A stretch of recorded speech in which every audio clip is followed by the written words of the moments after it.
Hey, drinking a little ginger lemon tea. My voice is parched. Now we're talking about the timeline. One thing that a lot of these Bon Scott conspiracy theorists always bring up is that Brian didn't have enough time to do it with the band. They did all these great songs in just 6 weeks because that was the time they were in the studio down in the Bahamas. Mutt Lang was April and May, and then mixing the album in June, and it came out the month after. So they say, how could they do this all in 6 weeks? But, and I touched upon this in the last video, that's not really the scenario. They had 1 whole week prior to that in the rehearsal studio, the same one where Bon jammed with Malcolm and Angus in February, the Easy Hire Studios in London. So they had a week there rehearsing and preparing before they went to the Bahamas. And obviously before then, from Brian Johnson's account and from the band's account, they already had started doing some initial writing and preparations. As Brian Johnson talks about in this book, he talks about how the band, how Malcolm and Angus played him Back in Black, the riff Back in Black in the song, and he threw a few lyrics out there, and they already started kind of working on stuff at the end of March, because that was the second session was when they decided to have him officially join the band. So that was the end of March. And really even before that, if you go to February, because they already were working out some songs. They already had the intro to Hell's Bells. They were working on Have a Drink on Me.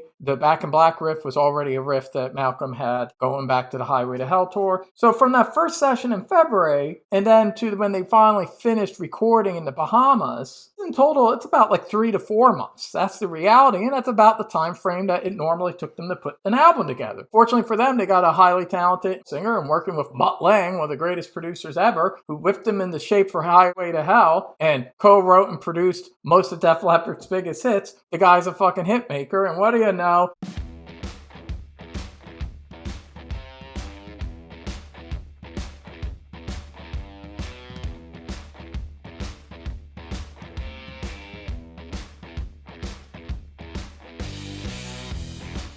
And this isn't just any 6 weeks anyway. Even if we were just saying 6 weeks, when it's not, there was a lot more prep before that. But even if we were saying 6 weeks, this is a highly focused 6 weeks of them just focusing on making this amazing album. I go into more detail about this in the last video, so nothing unusual, especially with how people used to knock out records. What I didn't discuss in the last video was the timeline in regards to what people think Bon Scott did. Look at this. This is dates. Facts. I go back to the fall, actually. The fall and winter of 79. Look at that. Look at those dates. You see all those dates? Yeah, that's the Highway to Hell tour. That's what you're looking at. Whoa, man, the band was playing their asses off. Actually, December 9th was when the band played the Pavilion de Paris in Paris. What do you know? And that's where they filmed the concert for the Let There Be Rock film, one of the greatest concert films of all time.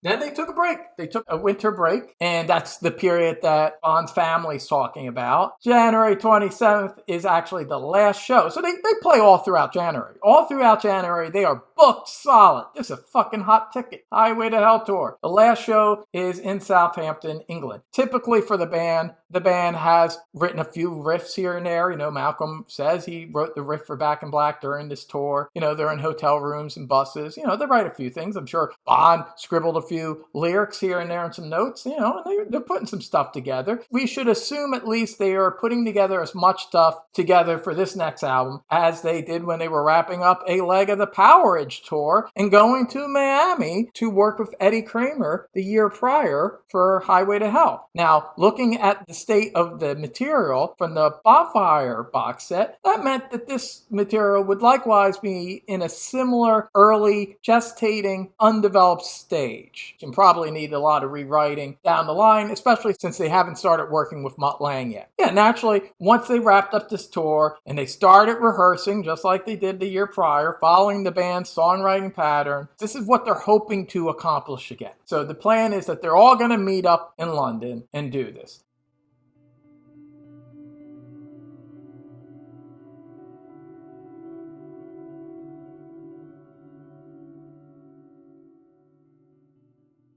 So February 6th, the band actually recorded a performance of Touch Too Much at the Top of the Pops at BBC Studios. So that obviously would probably take a big bulk of the day. That performance would be broadcasted the following day on the 7th. On the 9th, in February 9th, AC/DC actually fly to Madrid and they do a Spanish TV show called Aplauso. They do performances of Beating Around the Bush, Girls Got Rhythm, and Highway to Hell. These are Bon Scott's last televised performances. So obviously they're not working on Back in Black yet. This is kind of what I'm getting at. They did 2 televised performances. They're still like tying up some loose ends of the promotion of Highway to Hell. They have not really begun working on the album in earnest. February 15th, this is when the whole first rehearsal session for Back in Black started at Easy Hire Studio. This is the one where Angus states that Bon played the drums and they recorded demos, rough demos of Have a Drink on Me, Let Me Put My Love Into You, and he said the intro of Hell's Bells. Like they started doing some very early work on Hell's Bells. And Bon played drums. That's the story. That's the official story. I will say the official story definitely lines up with the timeline here. It feels like, yeah, they wrapped up everything. They wrapped up the Highway to Hell tour. They got resituated in London. They did a couple promotional things throughout Europe for Highway to Hell. And now it's like, yeah, let's roll up our sleeves. Like, let's get to work. Makes sense, and it follows their established pattern. Except for now, they know that this material will eventually be fine-tuned and polished by Mutt Lang at some point. So the initial session for Back in Black, the initial rehearsal session, again, not a recording session, a rehearsal session, which is just them putting together these rough ideas and starting to slowly build up to something. This single rehearsal session Bon attended was on February 15th.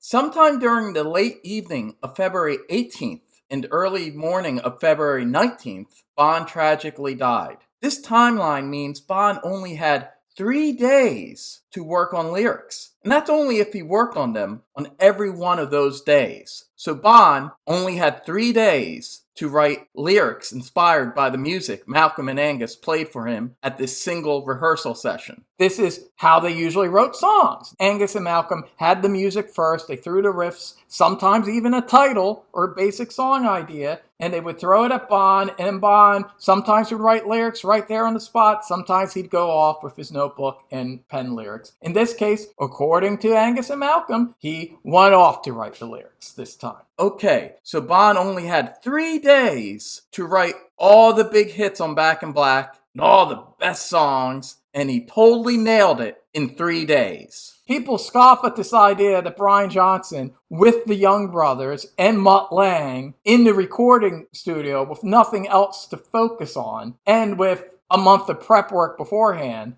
they scoff at the idea that it took them 6 weeks to put together Back in Black. And yet, in 3 days, Bon Scott, as some of these people say, wrote the whole album. He wrote the biggest songs on the album. And he nailed it. It wasn't like the year prior where he didn't hit it out of the park the first time. This time, he nailed it. You Shook Me All Night Long, Shoot the Thrill, Hell's Bells, Back in Black, Have a Drink on Me. He knocks all these lyrics out. It means also that Angus and Malcolm would have had all this music ready in that one session. This is probably the greatest writing streak of his entire life. And it's not like it's a clear 3 days of sitting home writing lyrics. No, quite the contrary. By some accounts, Bon's out at the music machine multiple nights during this period, depending on who you believe. And between sleeping, having sex with women, eating meals, talking on the phone with people, and 1 or 2 nights of catching a show and partying like crazy, we're supposed to believe Bon penned a substantial amount of lyrics for an album the Young brothers themselves had just started rehearsing in earnest a few days prior. One way or the other, whether he was drinking himself to death or mixing it with harder drugs, Bon, sadly and tragically, he ended up dead. So obviously, he was not in a great state. And also pointing to this is the fact that on the 18th, on February Monday, the 18th, Bon was due at the Easy Hire Studios for another session, for another rehearsal session to meet with Mal and Angus, and he didn't show up. It's almost like someone who was supposed to do something didn't really do it in time.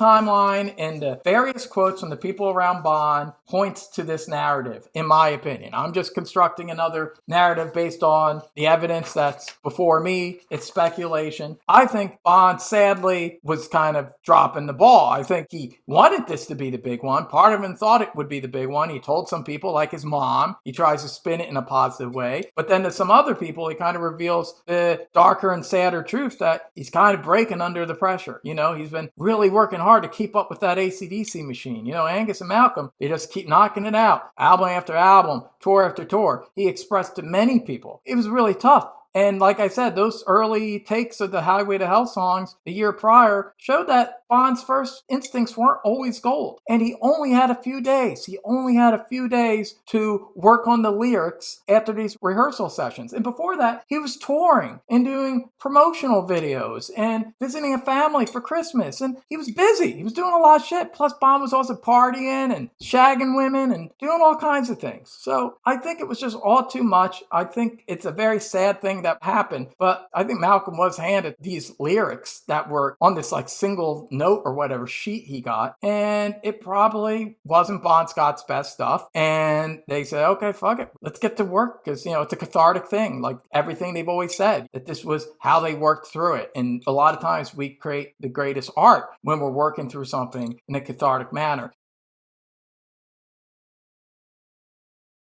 I don't think Jesse and a lot of people really emphasize Mutt Lang's role in all this. This is the thing too. These songs, whatever songs he would have written, if he did write some songs, would have been at this very early stage that they were, again, back in those Eddie Kramer sessions, because this would have been before Mutt Lang helped him shape it. He helped the band rewrite all those lyrics. He pushed Bond to write better stuff. After feeling Mutt Lang was becoming too overpowering with For Those About to Rock, We Salute You, the band parted ways with Lang. Lang didn't have this problem with Def Leppard, who were happy to have Lang take a larger role in the band and their songwriting. Yes, their songwriting. Mutt Lang wasn't just a producer. Look at the songwriting credits on Pyromania and Hysteria, the band's two biggest hits. And look at who co-wrote all those big hits with the band. That's right, Mutt Lang, producer and songwriter. And when he was interviewed for Ultimate Guitar, Tony Platt said the following regarding Mutt Lang working with the band before they flew down to the Bahamas. This would be in that week of further rehearsal that they did at Easy Hire Studio the week before flying down to the Bahamas. I think if I remember rightly, he probably spent a few days with them, or maybe a week or so, fine-tuning the songs and arrangements before we went out to the Bahamas. So there you go. That week that they were working at Easy Hire Studio before flying down to the Bahamas, Mutt Lang, according to Tony Platt,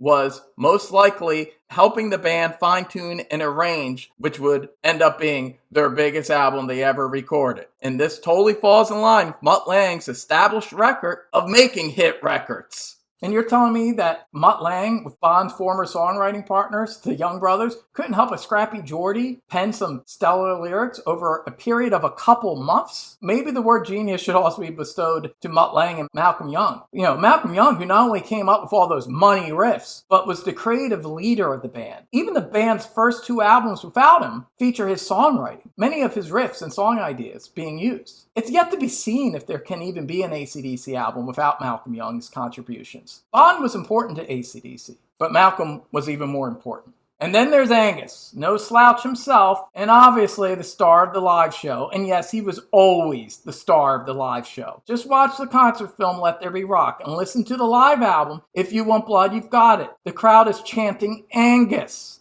Angus. It was the Angus show even before Bond joined the band. Back when it was Dave Evans, it was Angus Young running around in the schoolboy uniform. That all being said, Angus doesn't always choose the best words when he's being interviewed, although he is more consistent than Fink gives him credit for. Unlike a lot of these people interviewed in this book, Angus Young and Malcolm Young and Brian Johnson have all been interviewed, in Angus and Brian's case, over 40 years. They've been being asked the same question again and again and again. People always ask about Back in Black because it's their biggest album. I don't think it's unusual usual that there's some contradictions, that sometimes Angus uses the wrong word choice, or Brian Johnson doesn't remember that there was one session where Bon Scott played drums with Angus and Malcolm. It doesn't ring false. It just rings like, yeah, these guys are interviewed a lot and they have to constantly answer the same questions again and again and again. But I do want to talk about the very quote that made me actually doubt my own opinion. Here we go. Here's the thing from Kerrang, and I'm going to read you this quote one more time. But now I'm going to read you the full quote, not just the part that sounds sus, but the full quote so we can read it in context. This writer asked Angus Young, who wrote the lyrics for Giving the Dog a Bone and others on Back in Black, Bon or Brian or both?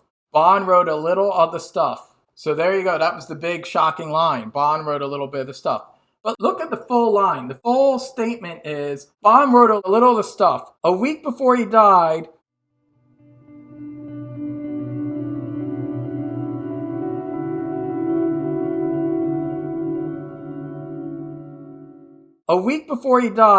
we started writing the music. Angus and Malcolm, because they're the ones that wrote the music, with Bon on drums. He was a drummer originally. He had banged away while me and Malcolm worked out the riffs. The whole Back in Black album was our dedication to Bon. That's why the album cover was pure black and why the album starts with a bell ringing. Something somber, indifferent to anything else we've done. It seems like he's just talking about, when he says Bon did a little bit of stuff, he's talking about that. He's talking about the story he always tells. He's talking about him playing the drums and helping them arrange and work out a couple songs. And yes, Angus's story about how much Bon did write or didn't write in preparation of the Back in Black album fluctuates over the years. The most consistent thing about these different quotes is that it always ends the same way. We didn't use what Bon wrote. That's the most consistent part of Angus's story, that we didn't use it. But sometimes, yes, sometimes he says there's demos recorded of stuff that Bon did that we didn't use. Later on, he would clarify that to be the drum tracks that Bon Scott recorded for a couple songs during that one session. Simon Wright later claimed that Angus Young played him a demo in which he heard Bon Scott playing drums on some of the Back in Black songs, which in my opinion backs up Angus's claims. And that would fall under a little stuff. A little stuff, meaning drum arrangements and them bouncing back a few ideas that they ended up not using. But sometimes Angus goes as far to say he didn't write any lyrics. Now, recall Malcolm's quote about the scribblings, the one note, a few lyrics that they couldn't use. To me, that falls more in line with that quote. Perhaps Angus is spinning a story. Perhaps he is bullshitting people a little bit. But it's most likely because he is trying to cover up for his friend and bandmate, Bon Scott. And he doesn't want people perhaps to know that Bon Scott maybe in his last few days was on a bender, and he spins it a little bit. Did not sound so bad. Just like Bon's mom. Remember Bon's mom? How she spun things about that Christmas in Perth and how Bon was going to do all these great things and he was very optimistic about the next album. But then we had Derek Scott's quote. Derek Scott, his brother, who had a more unflinching, less optimistic view about where Bon Scott was at that point in his life. And from many accounts, Malcolm Young would be the young brother who was the tougher customer in regards to Bon, and would also be more straightforward and less optimistic. That was Malcolm's way. Malcolm's quote also just sounds more detailed and just has more of a ring of truth. One last thing, and then we're going to get into the wrap-up. I never really got the motive. That's the thing, the motive of the whole conspiracy. You got to look at this from a different perspective. Not in this 2023 Bon Scott era AC/DC is considered canonized classic 70s rock perspective, but a 1980 perspective. In 1980, as Jesse Fink himself cites in his book, rock critics didn't hold Bon's lyrics writing in high regard. Quite the contrary. They thought it was like rubbish. They thought it was juvenile, and they didn't appreciate it. Not even Power Age. They dismissed it. Most of the major publications didn't even review AC/DC albums. They were considered like trash for scummy working class teenagers. And Rolling Stone didn't even consider the band worth talking about and didn't take them seriously until Back in Black, until after Brian joined. And they said Back in Black, and then For Those About to Rock, We Salute You, they thought were better than anything they did with Bon Scott.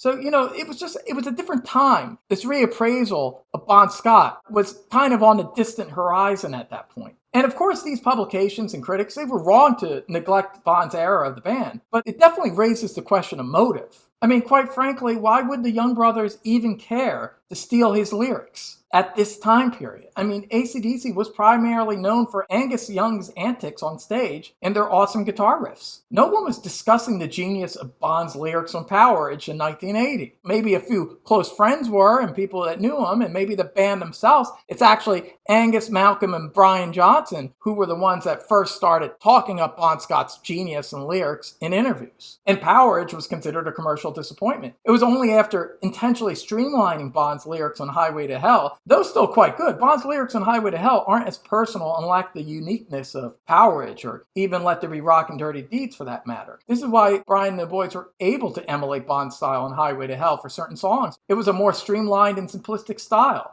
and less personal than what came before. And even if, just for argument's sake, you believe that they're lying about Bon's lyrics, why not go right then and there for the sole Young brothers writing credit? Brian's positioned as the new singer and the frontman. That's his job, he's singing. And the Young brothers, who could say they were always involved with the lyric writing, will be handling all the lyrics themselves. Keep in mind, your average teen AC/DC fan wouldn't have cared if the singer or guitarist were penning the lyrics to these awesome songs. You're telling me you think all those kids chanting Angus, Angus would prefer some bloke they didn't even know writing lyrics to the Young brothers? Singer doesn't equal lyricist. It's also much cleaner and safer if they did in fact steal Bon's lyrics. I mean, they're not looping in another party, someone they just met at that. And the Young brothers are supposed to be so nefarious that they're stealing Bon's lyrics, but yet they're more than happy to share the credit and the songwriting royalties with this new guy and continue to do so for 10 years. All this points further to Johnson actually collaborating with them. At this point, 1980, let's give this guy a shot like we did Bon. Hey, we shaped up Bon to write amazing lyrics, us with our producers. Well, maybe we can do that, Brian. And what do you know? The top-notch team of AC/DC did it again. Lightning struck twice. And that makes more sense than this idea that they were going to steal these lyrics that most people at the time wouldn't really have cared about one way or the other. And again, why not just take the credits themselves? Why not just say, hey, yeah, Angus and Malcolm, you know us, we're AC/DC. Yeah, it was always our band. Bon did a great job, but we'll be taking it from here. Why loop in Brian? Why loop in this guy from Geordie? Unless he was really actually rolling up his sleeves and working with the boys, as you see in all these photographs. Yes, there's actual photographic images of Brian Johnson writing lyrics on Back in Black. But I guess that's all theater. That's just them putting on the show for the cameras to fulfill this narrative that just quite frankly makes no sense whatsoever.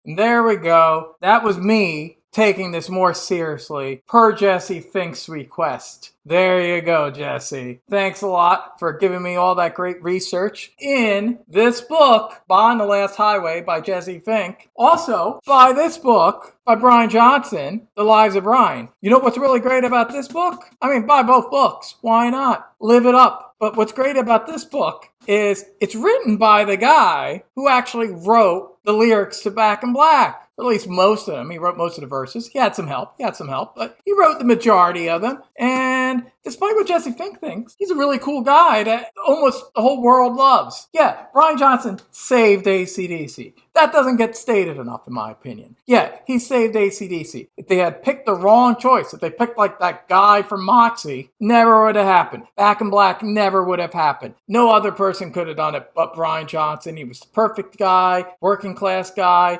Brian, he was putting windscreens on cars in the middle of the rain and stuff, and then eventually had his own garage. And he made it work, though. That's the difference. That's the one key difference. The path of two different men that are both similar in some ways, but different in others. What made Brian a little different than Bon is the reason why Brian is still alive to this day and still singing with AC/DC, and tragically Bon isn't, is he didn't like working class work. He did it. He had a working class background, but he hated it. He wanted to be a rock star. And Brian was actually fine with it. Yeah, I mean, of course, he prefers being a rock star. He prefers being able to buy any car he wants and buying football teams and doing all that fun, awesome stuff. Of course, he prefers it. But he was kind of in a good place before before AC/DC came, and he got himself there. It was tough at first. He was working in a factory. He was going off and fixing windscreens, and eventually made it work. He was making his life work. Brian was that guy that just had a good work ethic, that took his good work ethic that he had putting windscreens into cars. He just applied that to being the singer for a international huge rock and roll band.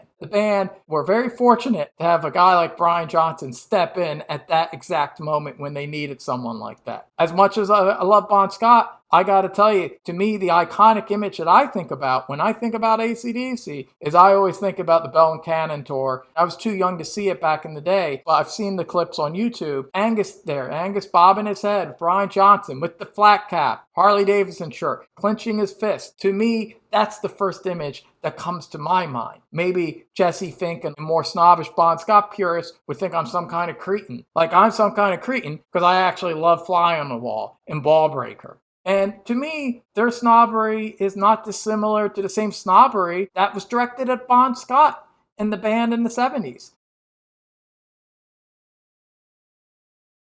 Some of these statements and some of the quotes and things that he says about Brian Johnson and calling him an Andy Capp caricature, and the way he speaks about people going to concerts, going to the AC/DC show, and he acts like, oh, it's such a gaudy, tasteless thing. These quotes just make me think that he's definitely not down with the people, and he doesn't like AC/DC being a people's band. He'd rather they be a smaller Australian band that then him and his friends could all kind of act like they're smarter than you for liking, like they're the fucking New York Dolls or something, instead of being an internationally loved stadium act that makes millions of people happy. Yeah, Bon is an important part of that legacy, and he should be respected, and he's always been respected by AC/DC. And I know Jesse just thinks this is the official company line because he's very cynical about it. But I'm not cynical about Back in Black. I'm not cynical. Even it's my third favorite AC/DC album. I love it, and even though I've been listening to it, like, I don't know how many times I've listened to Back in Black. It's like maybe a cajillion times. So I've been listening to this album since I had a cassette of it when I was 11 years old. And of course, just living in life, watching movie trailers and hearing Hell's Bells at sports events and going to a bar and hearing people play the hits, always the hits. Some of the hits are a little burned out for me, but even the hits, when I listen to that album, when I listen to Back in Black, when I listen to this album, especially on vinyl, man, I listened to it all the way through. Even You Shook Me All Night Long. It's great. It's a masterpiece. It's the best produced album of all time, in my opinion. And it's one of the greatest rock and roll records of all time. And there's a reason why it's the biggest selling rock album internationally of all time. It's got the goods, and the people know the goods when they hear it, and how the people were right way ahead of the critics because they knew something was happening with AC/DC before they caught on, before the intelligentsia and all these college-educated people caught on. And it means something that a band could actually dust themselves off, pick themselves up in the face of death and adversity, and create one of the greatest records of all time. It's a great story, and it's not just a story because I believe it's real. I believe it's something they really did. I think it's been captured. It's the spark. It's the spark of a group of people coming together and making it work. Making it work. And Bon would be proud, just like his mom said. She wasn't acting like there was some conspiracy. She was like, yeah, my son was part of that, and I'm proud of him. When you take away that from Back in Black, you're taking away the heart, and it's taking away part of the thing that makes Bon Scott what Bon Scott is, because it's part of his mythology. Everyone knows that album is for him and a tribute to him. Everyone knows that. The band always says it. Brian always says it. Angus always said it. Malcolm always said it. It's part of rock and roll mythology. The band has done exceedingly well by Bon Scott. They turned him into a rock icon when he was someone that the rock elite was ignoring in his own time. And yes, I believe that a very talented singer and two extremely gifted co-songwriting guitarists and one of the greatest producers of all time in a couple months could pull off such a miracle. And you hear it in the actual music. And that's the most important thing. Listening to Back in Black and enjoying the music. Back in Black is the eat, drink, and be merry for Tomorrow We Die of rock and roll albums. If you like this video, like, subscribe, comment. Here I am. Let's talk about it. It's just a discussion about music. I love music. Let's have fun with it. And as always, I'm Eddie Canistracci, and rock on!